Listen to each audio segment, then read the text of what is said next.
If you're a doctor and if you are willing to get a loan from bank, you need finance. If you are an engineer and you're working for home planning and retirement fund, you need finance for that. If you are a single mother and you're earning on your own self, you need finance to manage budgeting outcomes of your home. If you really think that all these three elements need financial advice and financial literacy, then this video is all about you. Hello everyone, this is Hamza and you're watching my YouTube channel. Whether you are a doctor, whether you are an engineer, whether you are a medicine related person, or any other field that you belong to, but if you really think that you don't have to deal with finance because this field particularly belongs to financial specialists, so you are wrong. Finance is a particular aspect that enters in everybody's life. As in previous videos I have discussed that unlike mathematics, it is also a natural science that you cannot eliminate. For example, if you are a student, you have to deal with a student loan. If you're a father, you have to deal with your as a parental futuristic approach towards your kids' education. If you are a single mother, you have to earn and deal with finances. If you're a family person and if you're leading a family, you may probably be going for a home purchase, a mortgage, or loan.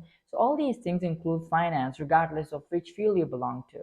Today, we are particularly going to talk about financial literacy. What is finance, how people are escaping it, and how people are paying a lot much money just due to their stance towards skipping finance or financial literacy. If for a non-financial person or non-financial specialist, if I'm going to summarize what finance is basically dealing with four things: your earnings, your savings, your spending, and then at last your investing. A lot of people have their spending patterns so awkward that even if they have chance to invest and grow larger in their in terms of their wealth, just because of their odd spending patterns, they are unable to invest. This channel is all about financial literacy. You will get to learn how to open different bank accounts. You will learn that how to use different financial instruments, when is the right time to invest your money, how much to spend, how to spend. A lot of people you might have heard saying that I got my salary just back last week and it's now, it vanished. I do not have control over my expenses. It's just because they're skipping a major part of finance from their life, and that is known as budgeting. You need budgeting. If you don't know how to align your budget, just note down your expense. First of all, finance has three major headers. There is public finance, there is corporate finance, and then comes personal finance. All of them are dealing in same direction, but their clients stand in different positions. For example, in personal finance, we have our clients in terms of households. You as an individual matter for us, and when you come for investment, your asset management, or even though to manage your portfolio. When it comes to corporate finance, companies finance ventures. Companies want to invest in large amount in large corporations to build and grow their portfolio. That is known as dealing with corporate finance. And when it comes towards public finance, it all depends, and it starts getting involved with the state deals with public finance, how to design the budget for next year, your fiscal policies, and the evaluation of your fiscal year. All that comes in public finance. So in these three headers, I'm going to deal with the third and the most important header, and that is personal finance, how you as an individual can grow. And so now we are going to learn about some key terminologies that a person should know. An individual, regardless of their field or domain, should know these financial terms when it comes to deal with finance. Number one, loan. You people know that you go bank, you go to different institutions, put some mortgage and get out a loan. Now, how to value that loan, how to design that particular instrument as financing in your family. Loan is an instrument. You're using it to finance your current need. Your current need may be to pursue higher education, a student loan. Your current need could be purchasing a new home. Your current need could be to finance a new car. All these three things are regardless of financial specialists. They're just a human need, but all of them can be financed through institutions. It's not like if you don't have enough money, you cannot afford it. You're actually affording it from different means. There are certain terms and conditions. You're putting some valued assets as mortgage in financial institution that's financing you need. We will discuss this aspect in detail in our upcoming videos because it takes a lot of information for you to deal with. Number two, credit. Credit cannot be explained as simple as to say buy today, pay tomorrow, but it has a certain cost.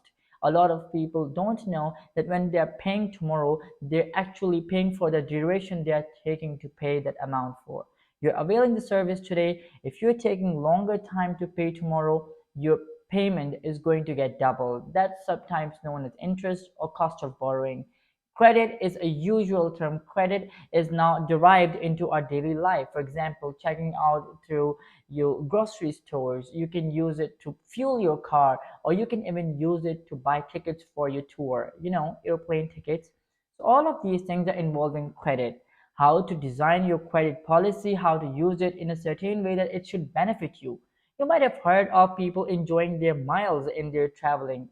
So how are they using it? They're actually making purchases of those seats through their credit cards. Number three, asset. Asset can be explained very easily is as something that you own, but it should be tangible. We focus on tangible assets, tangible that can be touched, felt, or that can be, seen and valued. For example, land, home, car. Asset is something that you own. Liability, in contrast, is something that you owe. You are taking benefit today and paying for it tomorrow. So until you pay, it is your liability. It's upon you. It's as a burden on you. So we plan our stance in such a way that we should have more assets and less liability. How can we do that? We can pursue our future stances, or we can take certain decisions that require less liability overtaking. I'm going to discuss a student loan arrangement in detail. Why graduates are taking so much loan when they can actually arrange their higher education in a very easy way, in a very easy stance where actually getting experience and getting education becomes easier.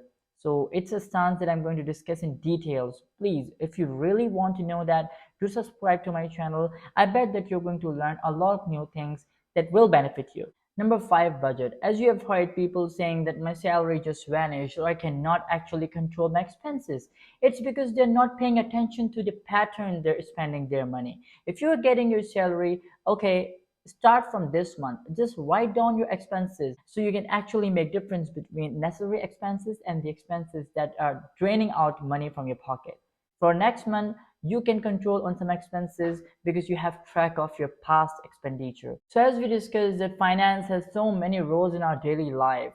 Every particular person is dealing with finance. And what is the reason behind financial involvement in your life is that everybody has to deal with money. You're earning, you're getting money, you have to deal with finance. So if you're really interested in dominating your expenditures and money stance, do subscribe to my channel because this is all going to be about you, your growth, and your expenditure. Thank you for watching this video.